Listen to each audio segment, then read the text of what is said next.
ఒక చిన్న గ్రామంలో రాము అనే బాలుడు ఉండేవాడు. అతను ఎంతో మంచివాడు, అందరికీ సహాయం చేసేవాడు.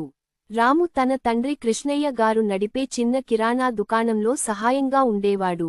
ఒకరోజు రాముకు అతని తండ్రి ఒక ముఖ్యమైన పని అప్పగించాడు. రామూ, ఈ 5 కిలోల బియ్యం మా గ్రామంలోని కోటేశానికి తీసుకెళ్లి ఇవ్వు. అతను ఆర్డర్ చేసినవి ఇవే. రాము వెంటనే బియ్యం సంచిని తీసుకుని బయలుదేరాడు. మార్గమధ్యంలో ఒక పేద వ్యక్తి కనిపించాడు. అతను ఆకలితో చాలా కష్టపడుతున్నాడు.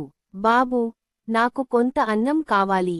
నిన్నటి నుండి ఏమీ తినలేదు అని కోరాడు ఆ పేదవాడు. రాము అతనిని చూసి ఎంతో జాలిపడ్డాడు. కాని బియ్యం కోటేశానికి అందించాల్సిన బాధ్యత అతనికి తెలుసు. అయితే పేదవాడి ఆకలి భరించలేక కొంచెం బియ్యం తీసి అతనికి ఇచ్చాడు. ఆ పేదవాడు ఆనందంతో ఆశీర్వదించాడు. రాము కోటేశం ఇంటికి చేరుకుని బియ్యం ఇచ్చాడు. కాని బరువు కొంచెం తక్కువగా ఉందని గమనించిన కోటేశం, రామూ, ఇది పూర్తి 5 కిలోలు కాదే, ఏమైంది అని ప్రశ్నించాడు. అప్పుడే రాము నిజాయితీగా జరిగినదంతా చెప్పాడు. కోటేశం అతని నిజాయితీ చూసి ఆనందించాడు. నిజాయితీ గొప్ప లక్షణం రామూ, నీవు మంచి పని చేశావు. కాని ముందుగా నీ తండ్రిని చెప్పి చేసి ఉంటే ఇంకా మంచిది. ఇంతలో రాముని తండ్రి కృష్ణయ్య అక్కడకు వచ్చాడు. కోటేశం మాటలు విని రామును చూసి చిరునవ్వు చిందించాడు. రామూ, నీవు మంచి మనసు కలవాడవు.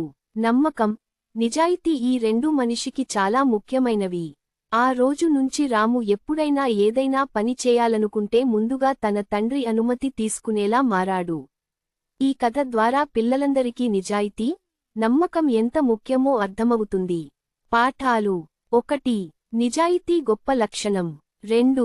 ఏదైనా మంచి పని చేయడానికి ముందు పెద్దల అనుమతి తీసుకోవాలి. 3.